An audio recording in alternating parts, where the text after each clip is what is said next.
कुछ दिन पहले चंडीगढ़ में बीजेपी नेता के घर पे ग्रेनेड से हमला हुआ था। उसका जो मुख्य आरोपी था वो यूएसए में आराम से बैठा था, खालिस्तानी ग्रुप का टॉप कमांडर और आईएसआई से जुड़ा हुआ आतंकी यानी हरप्रीत सिंह उर्फ हैप्पी। इसको पुलिस, एनआईए और सीबीआई सब हर कोई ढूंढ रहा था। एनआईए ने इसके खिलाफ 5 लाख का वो भी निकाला था रकम कि जो भी इसका पता बताएगा उसे 5 लाख का इनाम दिया जाएगा। फिर पता चला कि ये यूएस से भाग गया। यूएस से भागने के बाद इसकी कोई खबर नहीं थी और वो यूएसए में बैठ के पंजाब के अंदर अब तक 14 से ज़्यादा बड़े वारदात को अंजाम दिया, जिसमें ग्रेनेड हमला, जिसमें दो पुलिस स्टेशन के बाहर गोलीबारी, बम धमाका, ऐसे कई बड़े अपराध में इसका नाम सबसे टॉप लिस्ट पे था। और अब इसे एफबीआई ने पकड़ लिया है। एफबीआई ने इसे कहा कि एफबीआई ने जो अपना खुद का ट्विटर पोस्ट था उस पर लिखा कि ये आतंकी साजिशों में शामिल था। भारत में बहुत जगह इसने बहुत सारे बड़े बड़े क्राइम किए और ये अवैध तरीके से यूएसए में घुसा है। अब वो एफबीआई इसे पकड़ कर रखी है। चिराग जी, हमने देखा इससे पहले 2 मुख्य आरोपी जो बड़े बड़े केस में, राणा, उसके बाद इसका नाम, और थोड़े दिन पहले ही लॉरेंस बिश्नोई के भाई अनमोल बिश्नोई, इन सबको पकड़ रही है। तो कहीं ना कहीं लग रहा है कि एफबीआई बड़ी स्ट्रिक्ट है और इंडियन रिलेशन कहीं ना कहीं काम आ रहा है। देखिए, पकड़ तो रही है, अच्छी बात है। इस केस में भी आप हरप्रीत सिंह जो ये खालिस्तानी है, प्लस इस पर अवॉर्डेड था। इसके अलावा आप सोचिए बड़े बड़े जो पंजाब में इंसिडेंट्स हुए उसमें इसका रोल था। लेकिन सवाल ही उठता है ना प्रवेश, इंसिडेंट में रोल था या ऐसा तो नहीं है, क्योंकि ये सवाल भी उठता है कि कई सारे केसेस लाद देती है एजेंसीज। एक तो इसकी पूरी तफ्तीश होनी चाहिए, मेरा ये मानना है, पहली बात। दूसरी बात, अगर अभी एजेंसीज की बात पर बिलीव किया जाए, क्योंकि एजेंसीज ने अपना एक बयान जारी किया, उन्होंने कहा है कई सारी केसेस में वांटेड था, तो एक बहुत बड़ी जीत है कि इसको अरेस्ट किया। लेकिन सवाल उठता है कि वो कब तक वापस आएगा, क्योंकि हमने देखा राणा तो बहुत पहले अरेस्ट हो गया था, प्रोसीडिंग्स चलती रही यूएसए में, वो अपनी बेगुनाही साबित करने के लिए तमाम हथकंडे अपनाता रहा। कई सारी उसने पिटीशन दाखिल की। जब सारी पिटीशंस रिजेक्ट हो गई, उसके बाद यूएसए ने, ट्रम्प की सरकार आ गई, तब भेजा। बिल्कुल, सरकार तभी प्रोसेस हुआ। बाइडेन की सरकार थी और बाइडेन की सरकार में किसी का भी प्रत्यर्पण हुआ ही नहीं था, एक्स्ट्राडिशन किसी का हुआ ही नहीं था। और देखिए, ये बब्बर खालसा इंटरनेशनल ग्रुप से जुड़ा हुआ था, जो कि खालिस्तानी टेररिस्ट ऑर्गेनाइजेशन, हमने उसे, एनआईए ने उसे बताया भी, ये घोषित किया हुआ है। ऊपर से ये उसका टॉप कमांडर था और इसने भी, चिराग जी, ये ऐसे लोगों को पंजाब में वो कर रहा था, चिन्हित करके उनके ऊपर टारगेट कर रहा था जो या तो बीजेपी से जुड़े हुए लोग थे या वो नेशनलिटी की बात कर रहे थे, राष्ट्रवाद की बात कर रहे, ऐसे लोगों को ये चुन चुन के टारगेट कर रहा था। बात है कि खालिस्तानियों का तो एजेंडा अलग है, वो तो चाहते हैं अलग से जो है राष्ट्र बनाने का, ये तो बहुत क्लियर है। और जो देश की बात करेगा वो उसके विरोध में ही होंगे, इसमें तो कोई नई चीज़ नहीं है। ये आपको पता है, भारत में भी बहुत सारे एक्टिविटी में जुड़ा हुआ था, क्रिमिनल एक्टिविटी में। फिर ये चला जाता है, रिंदा से इसकी मुलाकात होती है। रिंदा इसे बोलता है कि तुम्हें अब खालिस्तानियों के लिए कुछ करना है, खालिस्तानी ग्रुप के साथ जुड़ जाओ, तुम्हें नॉर्मल क्रिमिनल नहीं हो, बड़े गैंगस्टर बन सकते हो, इस तरह का लालच दिया और इसे लेकर चला गया बाहर। ये यूके में रहा 2020 से 2021 तक।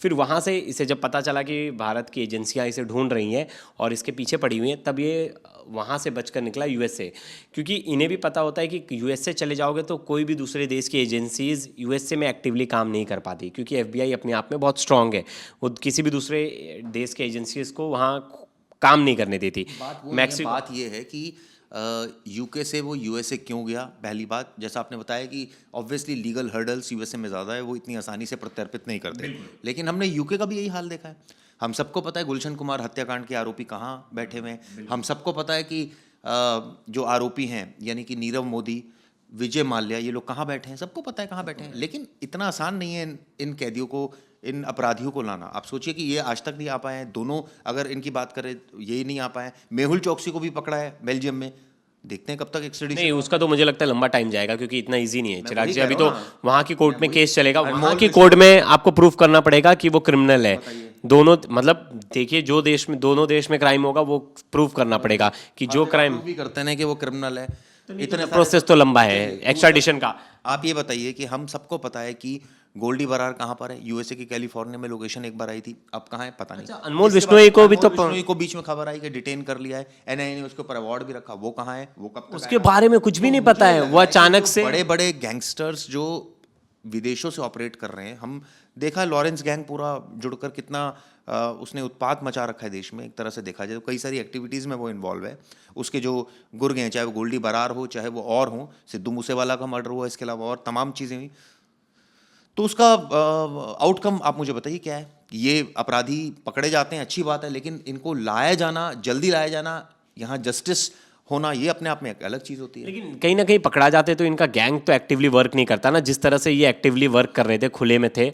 अब ये जब इन्हें इन्वेस्टिगेशन एजेंसीज, FBI जैसी एजेंसीज इन्हें पकड़ लेती है तो बहुत इम्पैक्ट पड़ेगा इनके ग्रुप को। कहीं ना कहीं इनका ग्रुप तो डाउन होगा। नेचुरली बड़ा एक चिराग जी, बड़े देखिए 14 से ज़्यादा बड़े हमले किए, ग्रेनेड फेंक दिया। तभी कुछ दिन पहले, एक हफ्ते पहले इन्होंने एक बीजेपी नेता के घर पे ग्रेनेड फेंका, पुलिस स्टेशन के बाहर ग्रेनेड से हमला, फिर पुलिस वालों पे फायरिंग, ऐसे तमाम तरह के केसेस, मतलब लंबी लिस्ट है। तो ये तो बैठ के बिंदास करवा रहा था। और ये क्या कर रहा था? नए यंगस्टर लोगों को अपने गैंग में शामिल कर रहा था, उनका ब्रेन वॉश कर रहा था, धर्म के नाम पर, जाति के नाम पर, इन सब चीज़ों को लेके। तो बहुत क्लियर कट है। पंजाब में तो बहुत ऐसे ग्रुप अभी भी चल रहे हैं जो खालिस्तान की बात करते हैं। हम सबको पता है कि वहाँ पर एक मेंबर ऑफ पार्लियामेंट अभी बने हैं। हाँ हाँ बिल्कुल, बड़े फेमस है और वो नाम भी बड़ा चर्चा में था। तो लेकिन ठीक है, वो भी बने हैं। तो कहने का मतलब ये है कि खालिस्तान की तो मांग वो वहाँ पंजाब में होती ही रहती है। और बहुत सारे ऐसे ग्रुप्स हैं जो एंटी मैं कहूँगा नेशनल्स हैं, जो देश की बात नहीं करते। गुरवंत पन्नू की भी हम बात सुने, वो भी लगातार देश विरोधी बातें निज्जर की भी बात सुने हमने, देखा भी फिर क्या हुआ उसका। तो कहने का मतलब ये है कि ये लोग तो एक एजेंडा चला ही रहे हैं, इसमें तो कोई दो राय है ही नहीं। लेकिन ये माना जाएगा कि अभी जो सरकार आई है, ट्रम्प की सरकार, कहीं ना कहीं जो भारत के विरोध में काम कर रहे, जितने टेररिस्ट ऑर्गेनाइजेशन जो भी इनके साथ जुड़े हुए हैं, ये ISI से भी जुड़ा हुआ था, तो जो भी ऐसे लोग हैं, कहीं ना कहीं फ़ायदा देखने को मिल रहा है। क्योंकि ऐसे लोगों को पकड़ पकड़ के FBI अपने पास ला रही है। FBI ने खुद फोटो पोस्ट की, भले ही इन्हें खुले में घूमने का तो मौका नहीं मिल रहा ना, ये अपना गैंग तो नहीं चला पा रहे ना उस कंट्री में बैठ के।